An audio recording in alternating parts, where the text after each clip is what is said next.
দুনির সামনে চলে এসেছে রানী। রানী কথা বলতে থাকে দুনির সাথে।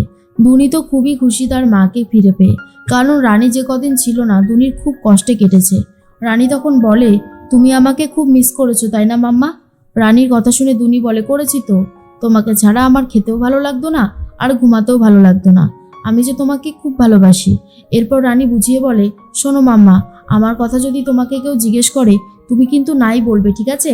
তুমি কখনো বলবে না যে তুমি তোমার মাকে দেখেছো, তাহলে কিন্তু আমি তোমার কাছে আর আসতে পারবো না। তখন দুনি বলে, ঠিক আছে, কিন্তু ও তো ছোট, ও বুঝতেই পারছে না কিছু। এর মধ্যে রাত হতেই শুক্লার ঘুম ভেঙে যায়। শুক্লা শম্পাকে নিয়ে খুবই চিন্তা করতে থাকে। একই বাড়ির এই অবস্থা, তারপরে একজন নতুন মহিলাকে নিয়ে আসা হয়েছে, সে যদি বাড়ির সমস্ত কিছু লুটপাট করে নিয়ে চলে যায়, এই চিন্তায় চিন্তায় আর ঘুমিয়ে আসছে না। তার জন্য উঠে পড়েছে শম্পাকে দেখতে যাবে বলে।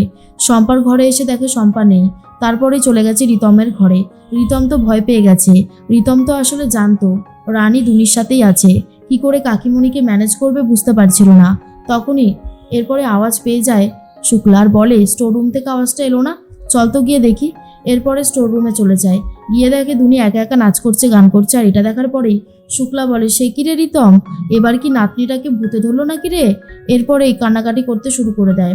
তখনই বিনায়ক এসেছে দুর্জয়, আর বলে, এ কি রে শেষদা, ও তো তোদের ঘরে ঘুমাচ্ছিল, ও এখানে এলো কি করে? তখনই জিজ্ঞেস করে যে রিতম, আচ্ছা ওর কি ঘুমের মধ্যে হাঁটার স্বভাব আছে নাকি রে? দুর্জয় বলে, ধর, এসব কোনো স্বভাব নেই, কি বলছিস তুই? পিঙ্কি বৌদিও চলে এসেছে। এসে জিজ্ঞেস করে দুনিকে, তুমি এখানে কি করে এলে?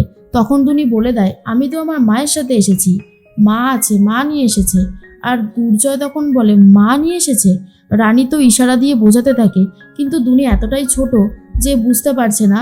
আর রানীও ভয় পেয়ে যায়, আর ভাবে, সর্বনাশ, এবার যদি সবাই সত্যিটা জেনে যায় কি হবে তখন?